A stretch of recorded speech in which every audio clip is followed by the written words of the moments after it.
Hello नमस्कार प्यारे विद्यार्थियों, आप सभी का प्रव्या एकेडमी पर हार्दिक स्वागत और अभिनंदन है। कैसे हैं आप सब लोग?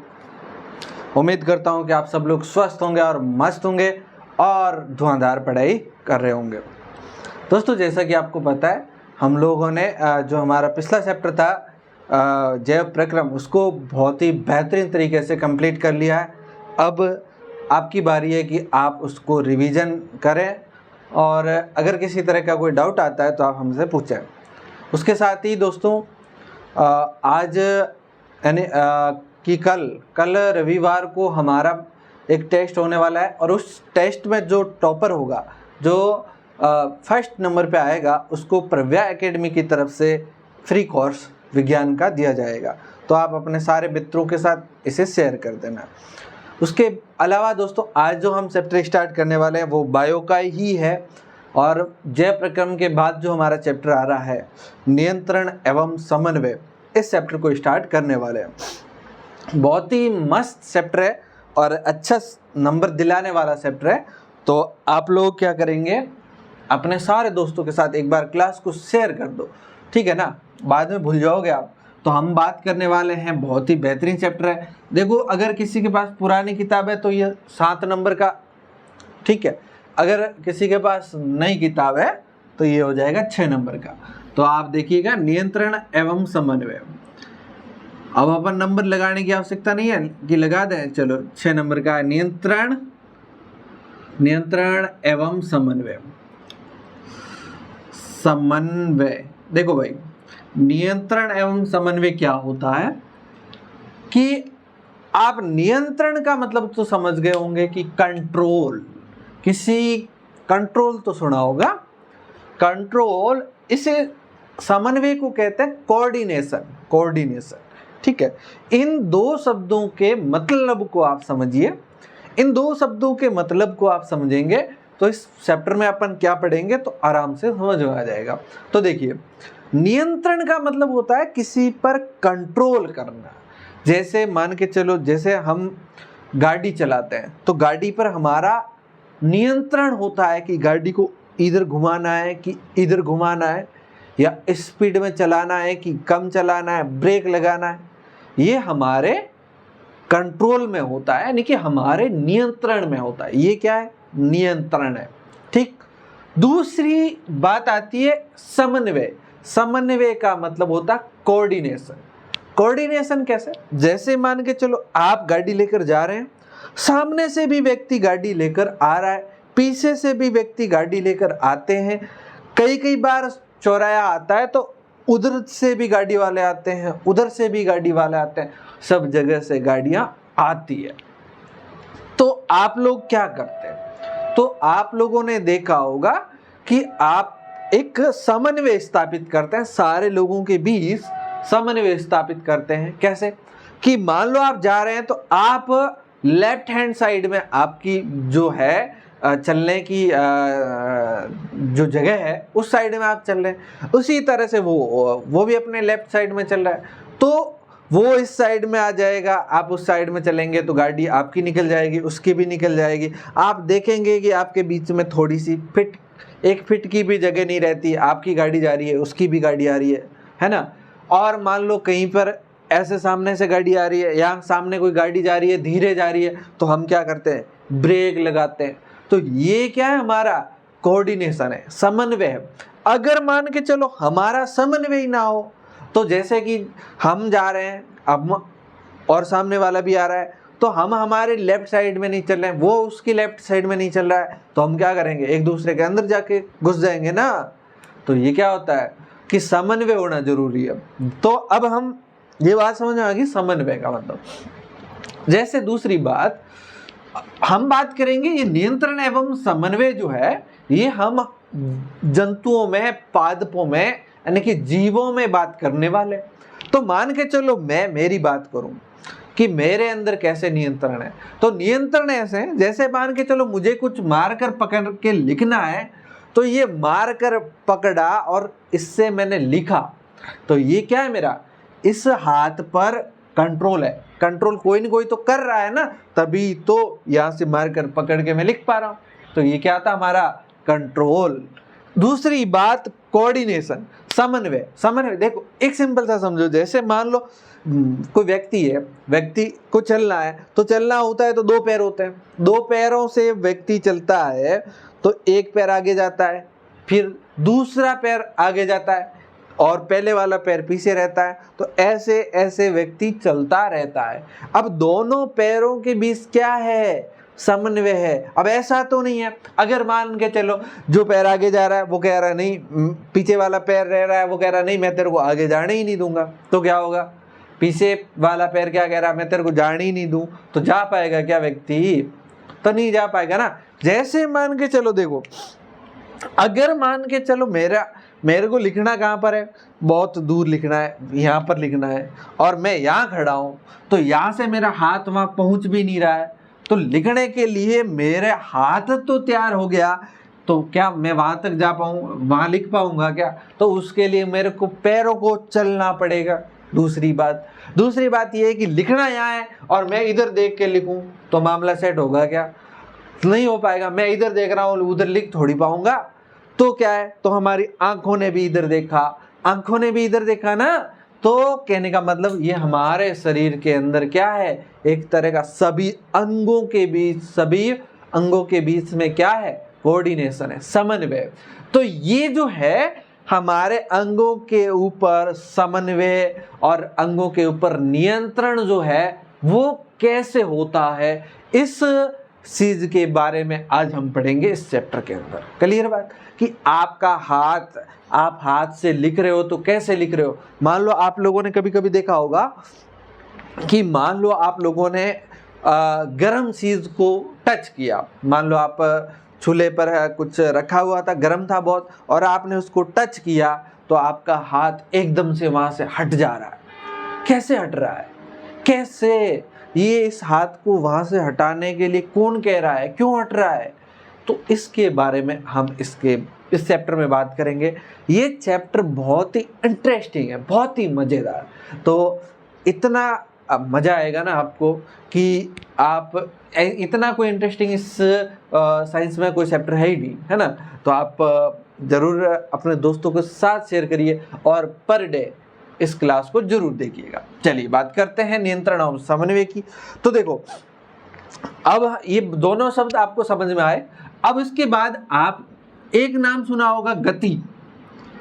अब बात अपन गति की करें तो गति जैसे कैसे, मान के चलो कोई पौधा पहले इतना था, इतना बहुत बड़ा हो गया, तो ये गति भी हुई। लेकिन ये गति कैसी है, ये यहाँ से पौधा यहाँ तक आया, तो ये गति वर्दी से संबंधित गति है।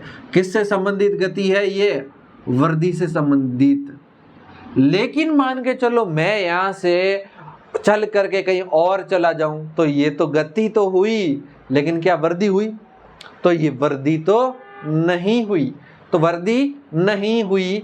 तो कुछ गतियां ऐसी होती है जो वर्दी से उनका कोई लेना देना नहीं होता। जैसे मान के चलो मैं बोल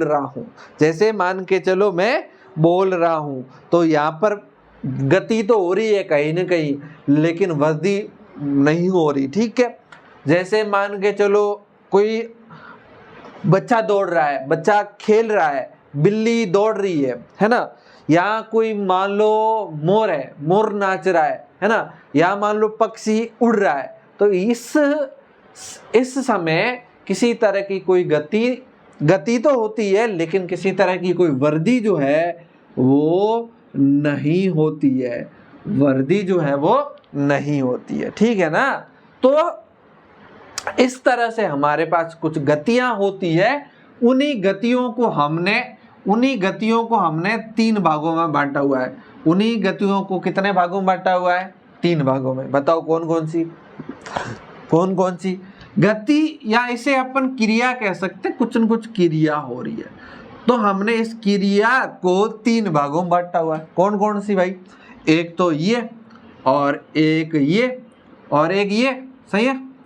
चलो भाई कौन कौन सी, जैसे एक तो होती है हमारी ऐच्छिक क्रिया, एक तो होती है हमारी ऐच्छिक क्रियाएं या ऐच्छिक गतियां, ऐच्छिक क्रियाएं या ऐच्छिक गतियां।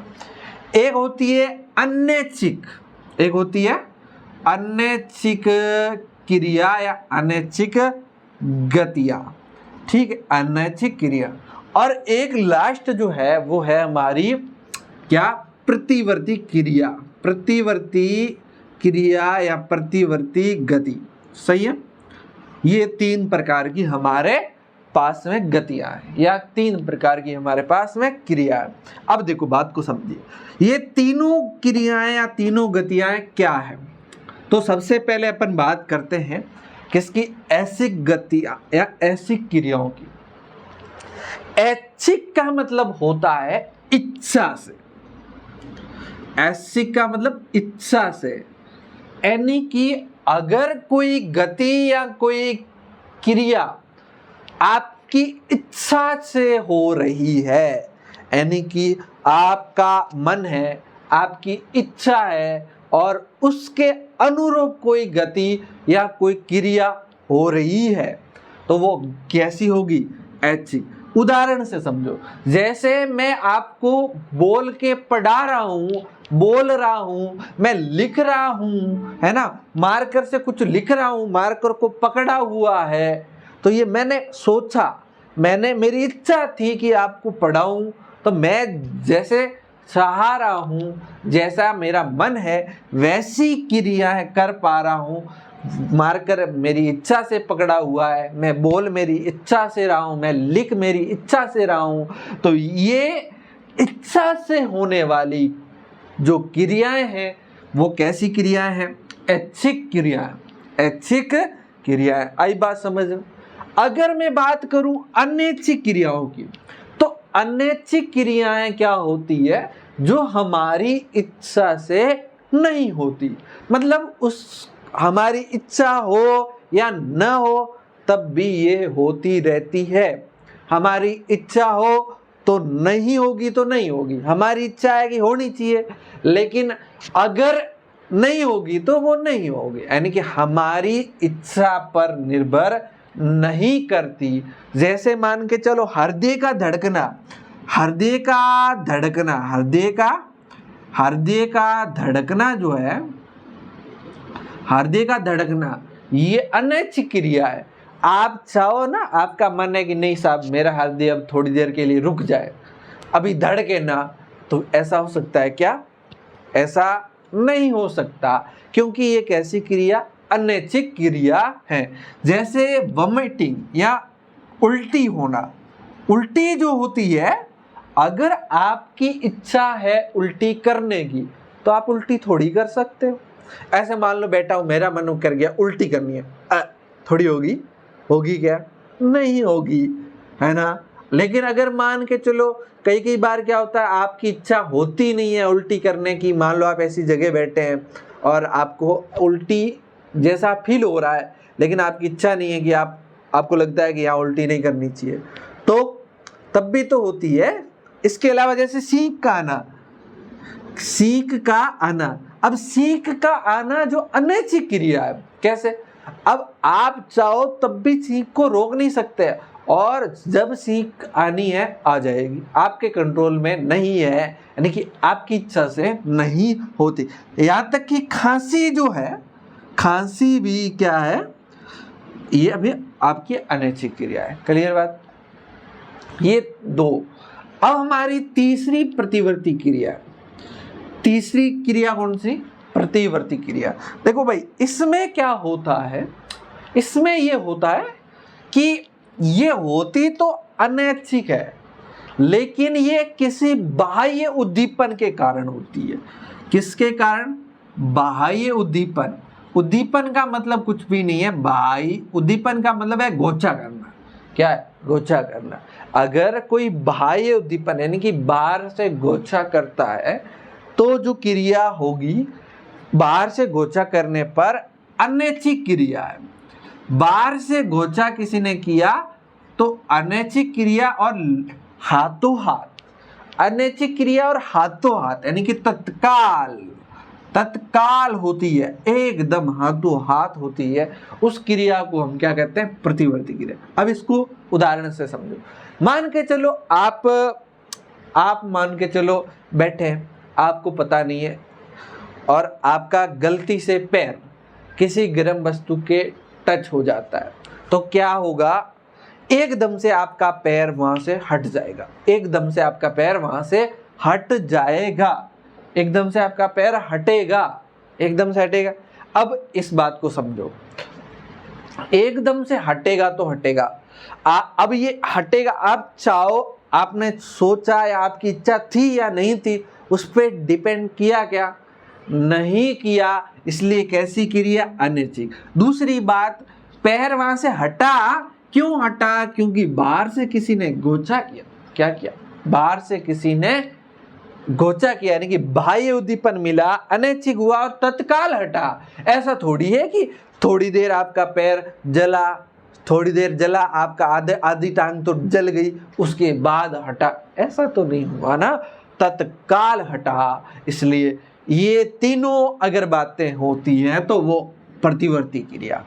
अनैच्छिक क्रिया और प्रतिवर्ती क्रिया में फर्क है। अनैच्छिक क्रियाएं तो होती रहती है, लेकिन प्रतिवर्ती क्रिया जो है वो बाह्य उद्दीपन के कारण होती है और तत्काल होती है। क्लियर बात। दूसरी बात को समझिए आप, जैसे मान के चलो आप रास्ते से जा रहे हैं और आपके पैर में लग गया कांटा, तो क्या होगा, कांटा लगते ही आपका पैर एकदम से हट जाएगा, उस कांटे से हटेगा कि नहीं हटेगा। तो ये कैसी है, प्रतिवर्ती क्रिया। इसके अलावा जैसे मान के चलो आप रास्ते से जा रहे हैं, सड़क के बीच में जा रहे हैं और एकदम से क्या, पीछे गाड़ी आ रही, बड़ा सा ट्रक आ रहा है और आपको सुनाई दिया उसका हॉर्न दिया, ट्रक वाले ने क्या दिया, हॉर्न, पों पों पों पों, और आपने एकदम से पीछे देखा तो क्या दिखा आपको, ट्रक दिखा और एकदम आपके पास आता हुआ दिखा। तो आप क्या करेंगे, फटाफट वहां से रोड के साइड में हो जाएंगे, फटाफट, आपको पता ही नहीं चलेगा, आप फटाफट रोड के साइड में हो जाएंगे। अब कैसे, क्योंकि बाह्य उद्दीपन मिला कि बाहर से जो ट्रक आ रहा है वो आपके टक्कर मार देगा, तो वहां से अनैच्छिक क्रिया हुई, आपकी इच्छा या आपकी इच्छा थी या नहीं थी, लेकिन अनैच्छिक क्रिया हुई, आप वहां से हट गए और तत्काल में हुई। ऐसा थोड़ी है, प्रतिवर्ती क्रिया तत्काल में होती है। ऐसा थोड़ी है कि मान लो ट्रक आ रहा है, ट्रक वाले ने हॉर्न दिया, आपने देखा पीछे, अच्छा, आपने पीछे देखा और आपने देखा कि सब, अच्छा ट्रक आ रहा है, ओहो, हॉर्न भी दे रहा है और बहुत बड़ा है, ओ, इसका मतलब बड़ा है, इसका मतलब इसने टक्कर मारी, तो हमारा तो क्या हो जाएगा, पापड़ बन जाएगा। ऐसा होगा, पापड़ बन जाएगा। फिर आप सोचो तो क्या करना चाहिए मुझे, तो साहब मुझे क्या करना चाहिए, फिर आपने दिमाग लगाया और आपने सोचा कि मुझे हट जाना चाहिए, और फिर आप हटे, तो क्या ऐसे होगा, तो ऐसे करोगे तो क्या बन जाएगा, आपका पापड़ बन जाएगा। तो ये जो क्रिया है ये अनैच्छिक क्रियाएं होती है। क्लियर बात। इसमें आप सोचो, आपके सोचने की आवश्यकता नहीं होती, ये अनैच्छिक क्रिया होती, अपने आप हो जाती, इसमें दिमाग लगाने की आवश्यकता नहीं होती। चलो भाई, चलिए ये बातें आप लोगों को समझ में आ गई। अब देखो, अब बात ये है कि बाहर से कुछ सूचनाएं हमारे शरीर में भी जाती है। ये सूचनाएं जो है, मान के चलो कुछ चीजें हैं, जैसे मान के चलो कई बार क्या होता है कि जैसे आपके आसपास में कुछ मिठाई बन रही है, क्या बन रही है, मिठाई बन रही है, और मिठाई बन रही है तो उसकी खुशबू आपके नाक से होके आपके बॉडी में गई, तो आपकी लार ग्रंथियां एक्टिव हो जाती है। क्या, आपकी लार ग्रंथियां एक्टिव हो जाती है और आपके मुंह में लार यानी कि पानी इकट्ठा हो जाता है। यस। अब ये कैसे पता चला लार ग्रंथियों को कि पानी भेजना है, यानी कि लार का स्त्रावण करना है, कैसे? तो बाहर से जो मिठाई की गंध थी वो हमारे शरीर के अंदर चली गई। तो ऐसी कई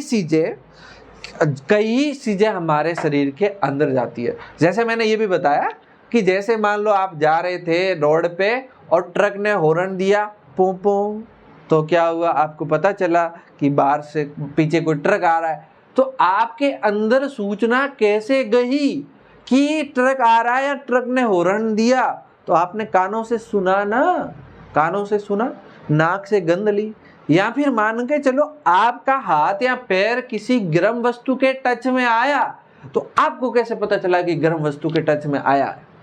तो हमारी त्वचा से हमें हमारी सूचना गई मस्तिष्क के पास। और आपको पता होना चाहिए कि सारा का सारा हमारे शरीर का कंट्रोल जो करता है ना, वो कंट्रोल कौन करता है? मस्तिष्क करता है, आपका दिमाग करता है, आपका ब्रेन करता है। कौन करता है? आपका ब्रेन जो है वो आपके सारे शरीर का कंट्रोल करता है। सारी सूचनाएं किसके पास जा रही है? मस्तिष्क पर। चलो अब बात करता हूं कि सूचनाएं बाह्य वातावरण से सूचनाएं देने के लिए हमारे पास अंग होते हैं। बाहर वातावरण है, इससे सूचना हमारे शरीर में हर जगह से नहीं मिलती है। हर जगह ऐसे थोड़ी है, बाल को सूचना थोड़ी दे रहा है, नहीं दे रहा है ना। तो विशेष अंगों से हमारी सूचना मिलती है, उन अंगों को हम कहते हैं ग्राही अंग। क्या कहते हैं? ग्राही अंग, या इन्हें ही हम बोलते हैं क्या? संवेदी अंग। इन्हें ही हम क्या बोलते हैं? संवेदी अंग। इनसे हमें क्या मिलती है? सूचना मिलती है। किसको? हमारे शरीर को। कहां से मिलती है? बाह्य वातावरण से। इन्हीं को हम क्या कह सकते हैं? ज्ञानेंद्रियां कह सकते हैं। और आपको पता है ज्ञानेंद्रियां होती कितनी है? ज्ञानेंद्रियां कितनी होती है? 5 होती है। 1, ये 2 और 3 और 4 और 5 होती है। कौन कौन सी बताओ कौन कौन सी होती है? तो एक तो मान के चलो, शुरू से स्टार्ट करें, हमारी आंखें। आंखें हमारी सूचना शरीर को देती है, बाहर की सूचना कि बाहर क्या दिख रहा है। आंखें, आंखों के बाद कान, कान के बाद नाक, नाक के बाद मुंह के अंदर होती है जीवा, और ये जो है त्वचा। और क्या है? त्वचा। अब देखो इन सबको समझो। आंख जो है वो हमारे शरीर में, मतलब बाहर हमें क्या दिख रहा है उसकी सूचना कौन देगा? आंख। अगर आंखें ही नहीं होगी तो बाहर कुछ दिखेगा कि भाई मेरे को यहाँ पर लिखना है, ये बोर्ड है, मेरे को थोड़ी दिखेगा, मैंने क्या लिखा है वो आपको थोड़ी दिखेगा। आंखें नहीं होगी तो क्यों? आंखों का काम है कि दिख क्या रहा है उसको हमारे अंदर लेना, बाहर की चीजों को हमारे अंदर सूचित करना या सूचना। कान, अगर कान नहीं होता तो हमें सुनाई थोड़ी देता। कान, इसके अंदर ग्राही अंग पाए जाते हैं, जिसे बोलते हैं ग्राही अंग होते हैं। ये कान के अंदर ग्राही अंग होते हैं जिसे ध्वनि ग्राही बोलते हैं। ठीक है। नाक से क्या मिलता है? नाक से गंध का पता चलता है। बाहर कई बार क्या होता है कि हमें जुकाम लग जाता है तो हमें पता ही नहीं चलता कि किसकी गंध क्या आ रही है, पता ही नहीं चलता, क्योंकि वहां पर नाक काम करता। नाक के अंदर जो ग्राही अंग होता है, नाक के अंदर जो ग्राही अंग होता है जो किसका गंध का पता लगाते हैं, जिसे हम क्या बोलते हैं? घ्राण ग्राही। ये नाम इंपॉर्टेंट है, ध्यान रखना। नाक के अंदर कौन से संवेदी अंग होते हैं? इन्हें अपन संवेदी अंग भी बोल सकते हैं। संवेदी अंग बोलते हैं ना, या ग्राही अंग। ये घ्राण ग्राहियां होती है। घ्राण ग्राही किसका पता लगाती है? गंध का। और जीवा है, जीवा किसका पता लगाती है? टेस्ट का। इसके अंदर रस संवेदी ग्राही या रस संवेदी ग्राही है, या रस संवेदी है, संवेदी ग्राही है, संवेदी ग्राही है। क्लियर बात? त्वचा है, त्वचा किसका पता लगाती है? तापमान का पता लगाती है। त्वचा किसका पता लगाती है? तापमान का पता लगाती है। इसलिए इसे क्या कहते हैं? उष्माग्राही बोलते हैं। इसलिए इसे क्या बोलते हैं? उष्माग्राही बोलते हैं। क्लियर बात है? ये बातें आप लोगों को समझ में आ गई कि हमारे अंदर ज्ञानेंद्रिय टोटल कितनी है? 5। टोटल कितनी ज्ञानेंद्रिया? 5। कौन कौन सी? आंख, कान, नाक, जीवा और त्वचा। नाक के अंदर घ्राण ग्राही अंग होते हैं। घ्राण ग्राही अंग होते हैं जो किसका पता करते हैं? घ्राण ग्राही अंग होते हैं जो किसका पता करते हैं? किसका पता करते हैं भाई? नाक के अंदर गंध का पता करते हैं, जीवा के अंदर रस संवेदी अंग होते हैं या रस ग्राही अंग होते हैं जो किसका पता करते हैं, स्वाद का पता करते हैं। त्वचा में उष्मा ग्राही अंग होते हैं जो किसका पता करते हैं, ये पता करते हैं आपके तापमान का। कोई वस्तु कितनी गर्म है कि ठंडी है वो कौन पता लगाएगा, ये त्वचा। अब कौन लगाएगा पता, त्वचा। हालांकि त्वचा तो हमारे पूरे शरीर के ऊपर ही होती है, तो सब जगह से हमारा तापमान का पता चल जाता है। क्लियर बात है, आई बात है समझ में। उम्मीद करता हूँ कि सारी चीजें समझ में आप लोगों को आ रही होगी। ठीक है, चलो भाई, हमारे पास नियंत्रण एवं समन्वय के लिए एक तंत्र कार्य करता है जिसे हम बोलते हैं तंत्रिका तंत्र। जंतुओं के अंदर हमारे पास एक तंत्र कार्य करता है जिसे बोलते हैं तंत्रिका तंत्र। तंत्रिका तंत्र। अब ये जो तंत्रिका तंत्र है ये क्या करता है, ये हमारे शरीर के अंदर किसको क्या करना है, नियंत्रण एवं समन्वय का काम करता है। ये समझ लो, तंत्रिका तंत्र क्या करता है, नियंत्रण एवं समन्वय का कार्य करता है। नियंत्रण एवं समन्वय का कार्य करता है, ठीक है ना। देखो इसमें क्या होता है, इसके अलावा नियंत्रण एवं समन्वय का कार्य करता है। दूसरी बात, मान के चलो हमारे हाथ को कुछ गर्म चीज टच हुई तो इसकी सूचना त्वचा के माध्यम से अंदर आई और त्वचा के माध्यम से एक जो तंत्र है तंत्रिका तंत्र, वो तंत्रिका तंत्र हमारे मस्तिष्क तक लेके जाता है। क्योंकि मैंने पहले ही बताया हमारा मस्तिष्क जो है वो सारा चीजों को कंट्रोल करता है। तो ये तंत्रिका तंत्र तक क्या सूचना आई और सूचना यहाँ से वापस गई, कैसे जा रही है उसके बारे में बात करेंगे। लेकिन ये सूचनाओं को इधर उधर लेके जाने में भी अहम भूमिका निभाता है कौन, तंत्रिका तंत्र। तंत्रिका तंत्र। अब हम बात करें तंत्रिका तंत्र की, तो तंत्रिका तंत्र जो है वो उसके दो भाग है। उसके दो भाग है। एक तो आपका है केंद्रीय तंत्रिका तंत्र। कौन सा, केंद्रीय तंत्रिका तंत्र। एक तो है केंद्रीय तंत्रिका तंत्र और एक है आपका परिधीय। कौन सा, परिधीय तंत्रिका तंत्र। एक तो है केंद्रीय तंत्रिका तंत्र और एक कौन सा हो गया, परिधीय तंत्रिका तंत्र। देखो अब इनको समझो। केंद्रीय तंत्रिका तंत्र मतलब जो मेन है उस तंत्रिका तंत्र को केंद्रीय बोला, बाकी वाला है जो अलग अलग जो तंत्रिकाएं हैं उनको अपन परिधीय में लिखते हैं। ठीक है, अब हम बात करें जो केंद्रीय तंत्रिका तंत्र है, इसे फिर हमने दो भागों में बांटा हुआ है। एक तो आपका है मस्तिष्क, जो दिमाग है मस्तिष्क है, और एक है आपका कौन, मेरु रज्जु। मेरु रज्जु, ठीक है ना, मेरु रज्जु। देखिए एक बात और ध्यान रखना, जो जीव जो होते हैं ना उसको सामान्यतः अपन दो भागों में डिवाइड करते हैं। एक तो होते हैं कशेरुकी, एक तो कशेरुकी, कशेरुकी, और एक होते हैं अकशेरुकी।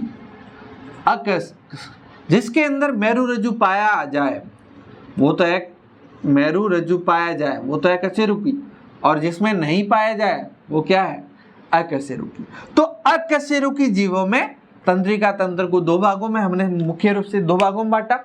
एक तो कैसा आपका केंद्रीय तंत्रिका तंत्र और एक आपका कैसा परिधीय तंत्रिका तंत्र। क्लियर बात। अब हमने केंद्रीय तंत्रिका तंत्र का मतलब ये है कि जो आपका मुख्य तंत्रिका तंत्र का भाग है, जो मेन काम करता है, उसको हम लोग क्या बोलते हैं, केंद्रीय तंत्रिका तंत्र। इसको हम लोगों ने दो भागों में बांटा हुआ है। एक तो आपका मस्तिष्क यानी कि जो आपका दिमाग है, यहाँ जो ब्रेन है वो इसका भाग है, और एक इसका भाग है मेरु रज्जु। एक इसका क्या भाग है, मेरु रज्जु। अगर हम दूसरे तंत्र की बात करें, परिधीय तंत्रिका तंत्र होता है। परिधीय तंत्रिका तंत्र जो हमारे शरीर के सारे भागों में फैला रहता है। आपको पता होना चाहिए जो मस्तिष्क है, मस्तिष्क तो हमारे यहाँ खोपड़ी के अंदर होता है। ये जो खोपड़ी है, यहाँ जो आपके बहुत कठोर भाग है सिर का, इस खोपड़ी के अंदर क्या होता है, आपका मस्तिष्क होता है। और ये जो रीढ़ की हड्डी है, यहाँ पर आपके पीछे जो क्या है, रीढ़ की हड्डी है, इस रीढ़ की हड्डी के अंदर व्यवस्थित होता है मेरु रज्जु। और तंत्रिक परिधीय तंत्रिका तंत्र है वो हमारे शरीर के विभिन्न भागों तक, सब भागों तक फैला रहता है। ठीक है ना, सब भागों तक फैला रहता है। ठीक, तंत्रिका तंत्र है वो एक विशेष प्रकार की कोशिकाओं से निर्मित होता है उन कोशिकाओं को हम लोग बोलते हैं तंत्रिका कोशिका। इस कोशिका को क्या बोलते हैं? तंत्रिका कोशिका। उसको क्या बोलते हैं? तंत्रिका कोशिका, या इसे ही बोलते हैं न्यूरॉन्स। न्यूरॉन्स न्यूरॉन्स न्यूरॉन्स है ना। इसके बारे में हम बात करेंगे कल। बहुत ही महत्वपूर्ण बातें हैं। तो आज का वीडियो मुझे लगता है काफ़ी लंबा हो गया होगा। बहुत ही इंटरेस्टिंग चैप्टर है, रोज जुड़ जाना इसी टाइम, ठीक है ना।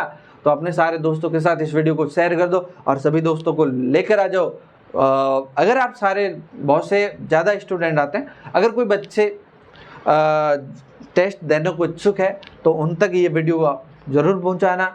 कल हमारा 10 बजे टेस्ट होगा, तो आप सभी लोग तैयार रहेंगे। टेस्ट में क्या आने वाला है? टेस्ट में आप सभी को पता ही है, केमिस्ट्री के 4 पार्ट और फिजिक्स का 1 पार्ट जो हमने पढ़ा हुआ है, प्रकाश का परावर्तन और अपवर्तन। ठीक है, चलिए मिलते हैं फिर। कल तो हमारा टेस्ट होगा, कल हमारी छुट्टी रहेगी संडे की, और परसों मिलते हैं फिर एक नई ऊर्जा के साथ। तब तक के लिए बाय बाय, मस्त पढ़ाई करिए। शुक्रिया, थैंक यू वेरी मच।